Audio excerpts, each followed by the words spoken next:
This is Mantri Street in Georgetown, Penang. It's kind of the center heart kind of bohemian kind of area around here because of the fact that it has some of the cheapest places to stay, and it's a really beautiful old area with lots of kind of I guess old Chinese shophouse type buildings around here. Further down here, back in the day when I first came here about 11 years ago, I remember there was a very old school kind of CD bar down there on the right side, and I remember some people told me there used to be a few more bars like that down there, really old school, like sailor kind of bohemian kind of dropout beatnik hippie type bars. Just the kind of place where you might run into any kind of weird characters. And at the end of this road there's a few hotels, bigger ones that have seen better days, but I guess they would have been the nicest ones probably 20 or 30 odd years ago. And I think to the right or left there was a kind of a notorious den of inequity with rather shady ladies that I heard about. Didn't see it in operation myself, I must say, but a place I heard about.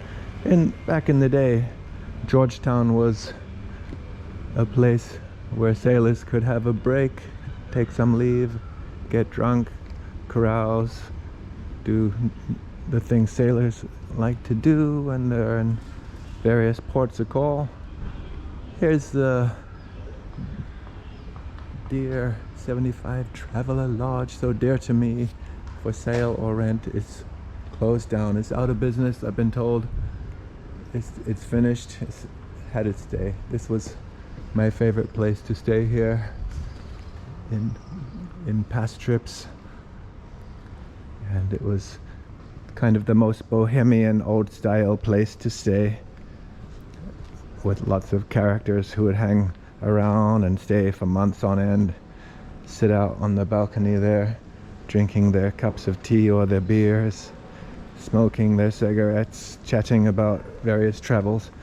Lots of people who had been traveling the world backpacking for years and years. Some of the old 60s original backpacker types. So this road for me is the place I like the most. But there's still the Star Lodge. That's another one that's a real classic, and it's owned by the same person as well. The dorm rooms on the top, same like the 75 Lodge, had a similar setup. The window view from the dorm room, you can see this amazing kind of clan house, Chinese clan house here next door. What a view to wake up to in the morning. It's a real classic. And there's this really cool, I think it's cool, dodgy, seedy alleyway. It's my secret shortcut. It's been repaved, I've been told, since last I was here, and they put up this safety fence to stop drunken people falling into the drain at nighttime. This was a dodgy alleyway when I first came here. I remember there was some kind of strange vagrant kind of woman sitting in here.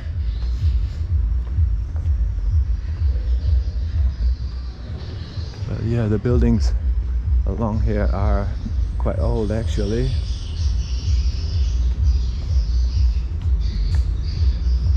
Looks not too bad now.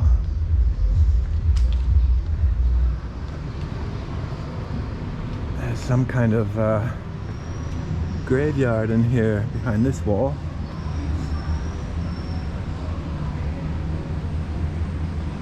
You can see through here some kind of headstones.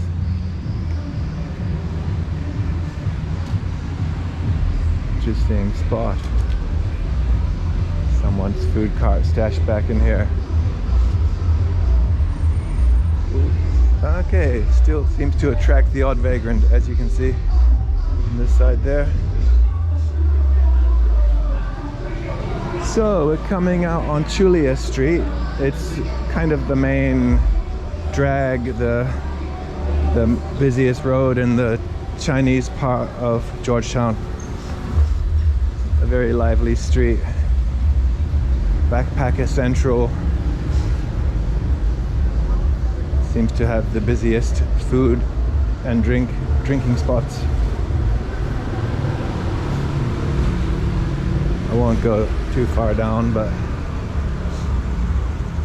as you can see, it's all nice old buildings until you get to the end of it.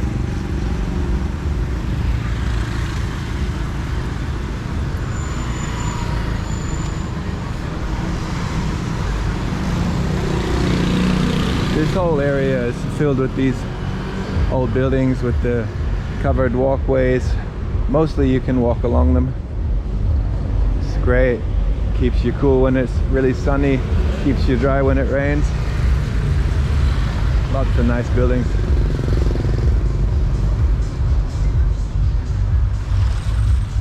One of the things I love about Georgetown, it's the kind of place you could easily live and just feel really comfortable.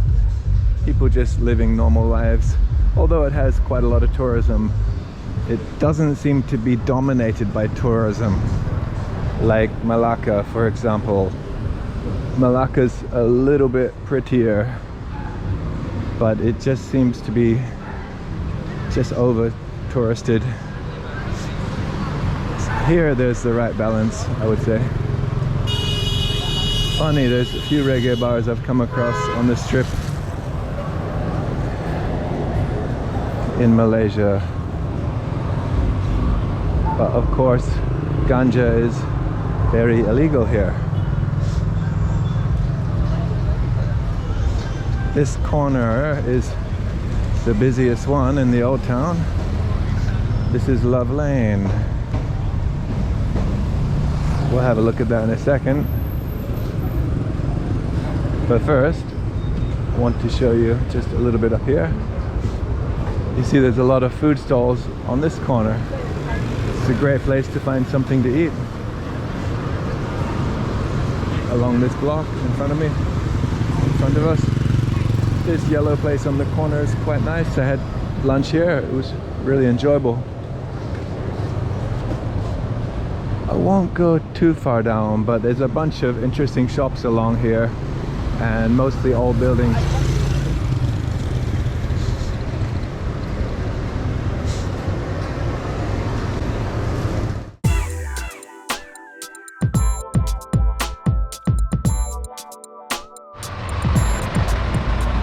Let's head on into Love Lane.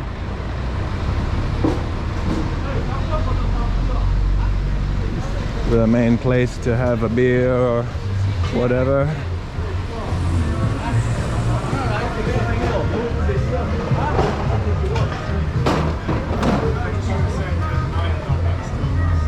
This is the place that stays open late, where they play loud music.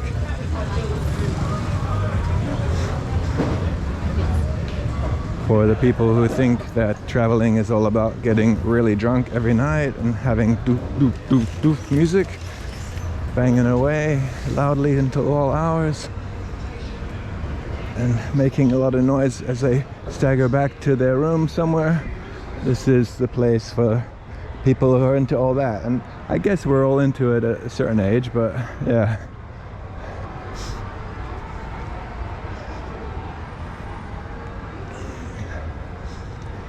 Amazingly, some of these buildings are still totally unrenovated. Amazing buildings. And this is a really important street for tourism here.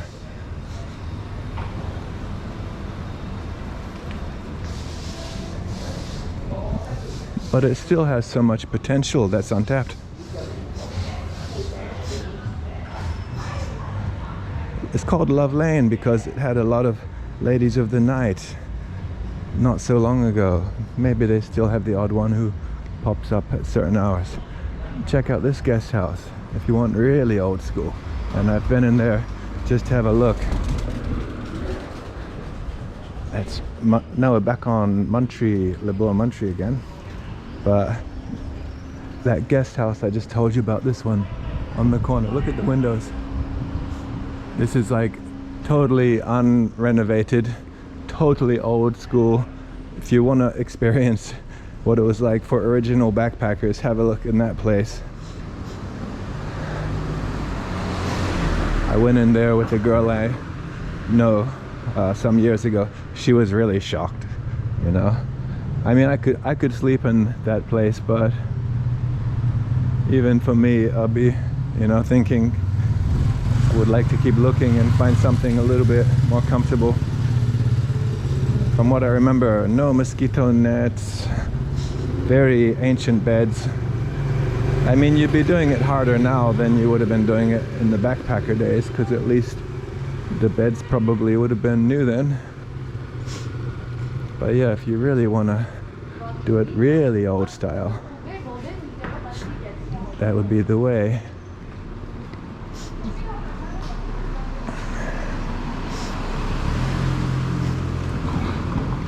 Reminds me of a really old hotel next to the Hua Lamphong main train station in Bangkok.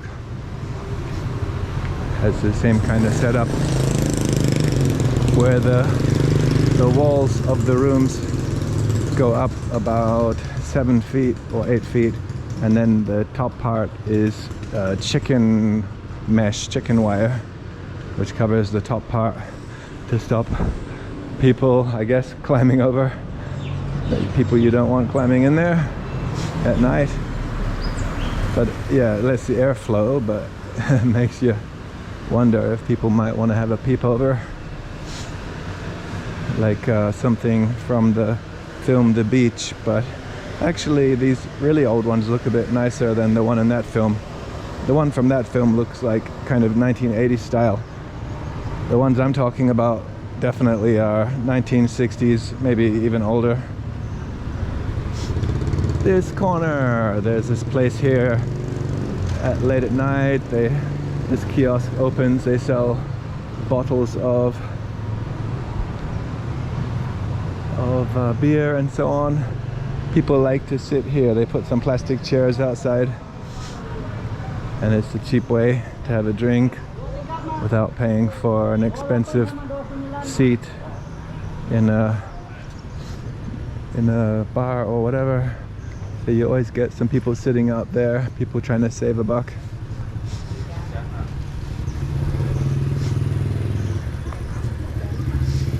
Some of the people who have been hanging around this town for a long time. Of course, in Southeast Asia and other places, there are always some long-term expat traveler types hanging around various places. There's certain places that are more popular than others, of course. Ah, yeah, let's have a look at this shrine. This is a pretty cool little Chinese shrine on the corner here.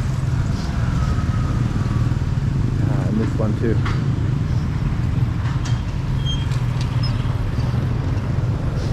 Okay, we will not spy on that guy too much. Let him do his spiritual things.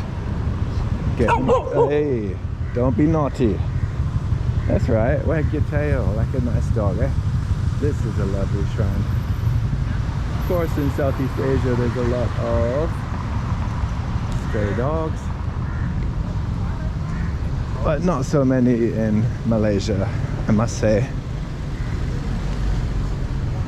That's probably the naughtiest dog I've encountered in Malaysia.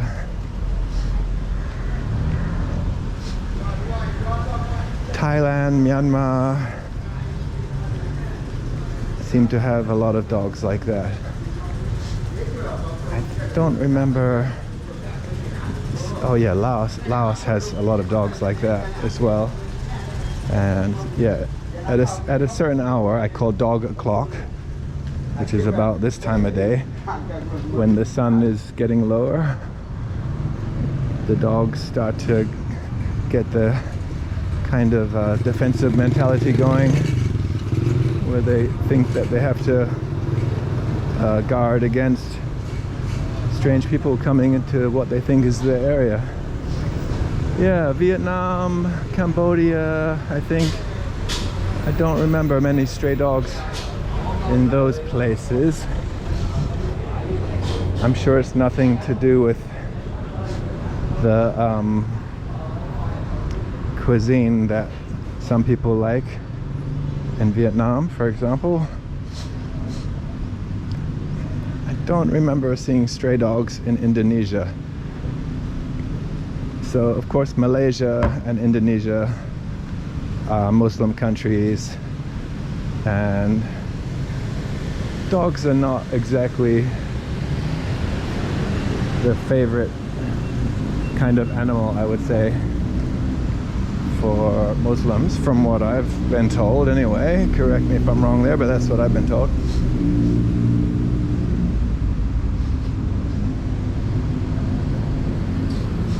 Yeah, it's a little bit shabby along this stretch. This is kind of, this road is like a kind of a boundary between the Chinese part of Georgetown and the Indian part. You can see there's this Indian temple over there. You could see the little shrine back there with the old Indian guy getting ready to do it, starting to do his ritual things. This one is Chulia. We were on Chulia before. I think it's Chulia. Pretty sure. Yes, Labua Chulia.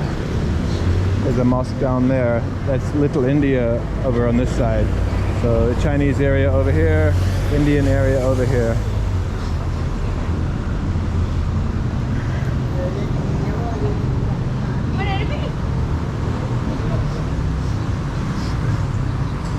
So you have Hindu temples. A lot of the Indians are Hindus, of course.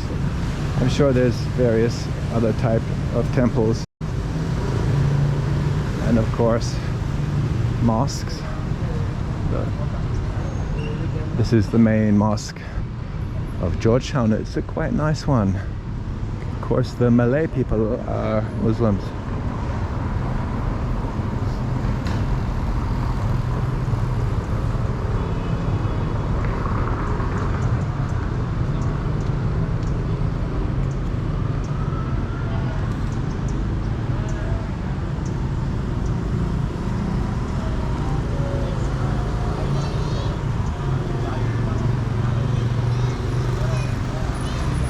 Just up here on the left is Labua Armenian, the Armenian quarter of Georgetown, which is, for me, one of the prettiest spots. Let's have a little walk over here.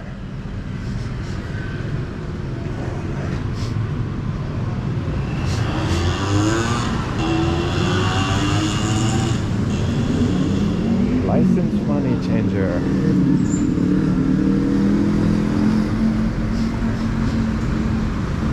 Okay, so let's go into this way, this direction.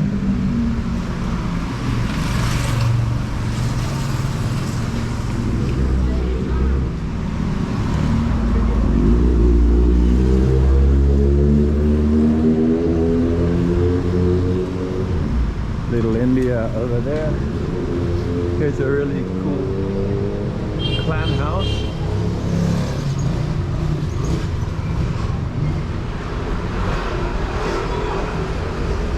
So I'm just showing you guys a bit of a tour of what I think is some of the more important and nicer streets and areas here in Georgetown. But there's many other streets, side streets and so on that are very interesting, well worth a look.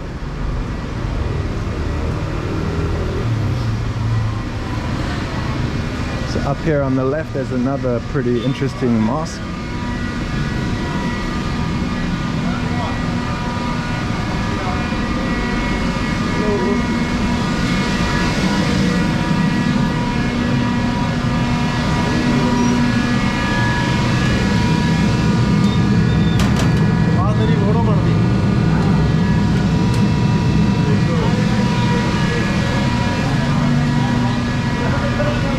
Another lovely Indian food restaurant. So down this street, it goes right into the heart of Little India. Lots of really nice restaurants down there. It's worth checking the prices. They're not all the same.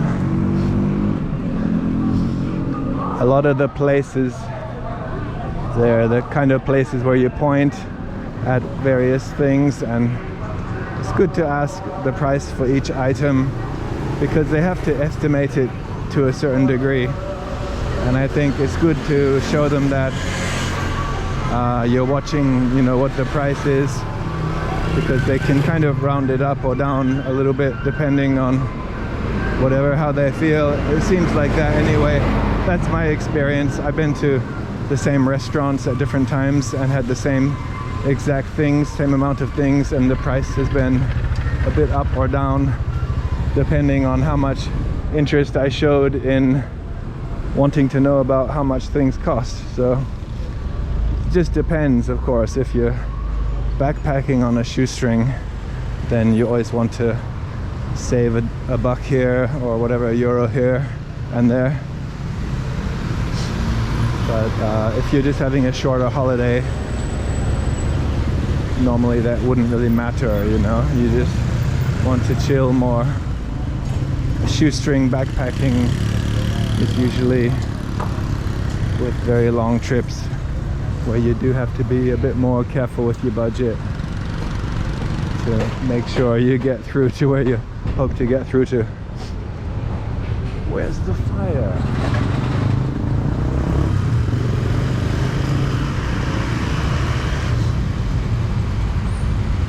Alright, so we're heading down to the waterfront.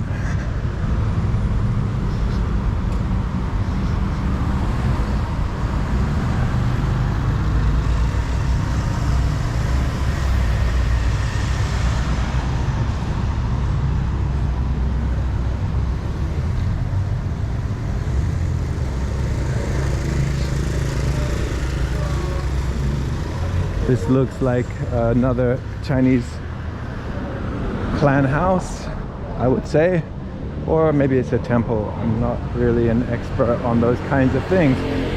I just know that some of them look very nice.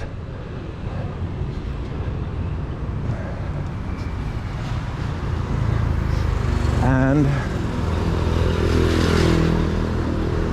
the buildings on the left here, you can see these are very old warehouses, because we're just coming up on the waterfront now.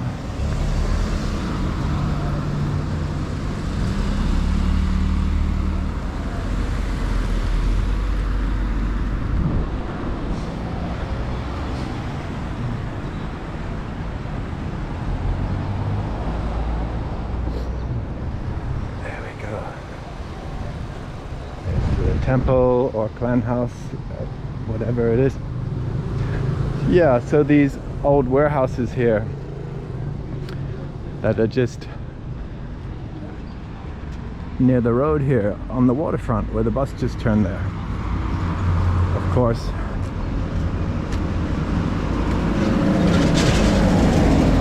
course, it was very convenient to put the warehouses where the ships unload. There's some really nice cafes here. This one's closed. I was in here earlier, and I think I've got a clip in there that I'll show you, and a couple other ones along here. Some really nice little cafes. Yeah, so in front of us you can see there's some kinds of shrines here. This is the waterfront road.